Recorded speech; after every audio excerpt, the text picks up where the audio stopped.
Ang sabi niya, sila daw Seventh-day Adventist ang totoong simbahan na tatag ni Kristo.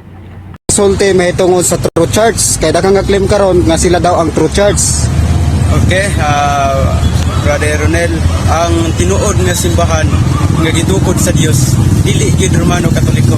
Daghan moingon mga kaigsunan, mahigala nga kini daw ang RCC ang gitukod ni Kristo. Apan kung atong tan-awon sa balaan nga kasulatan, wa gid sila nagsubay sa nasulat sa Biblia.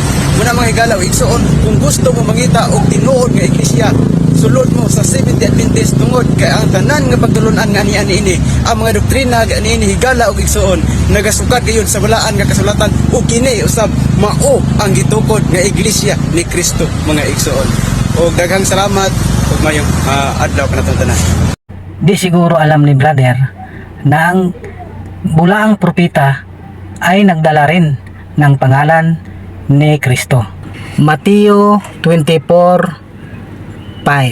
Maraming paparito sa pangalan ko at magpapanggap na sila ang Kristo at marami silang maililigaw.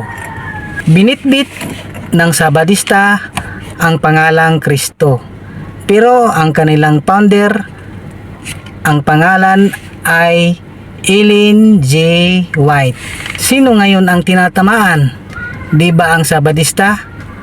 Dinala lang nila ang pangalang Kristo.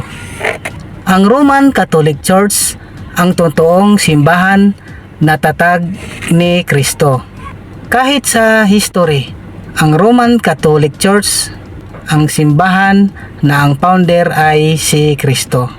Yan sa inyo Sabadista, dinala nyo lang si Kristo. Pero ang totoong founder ninyo ay isang babae.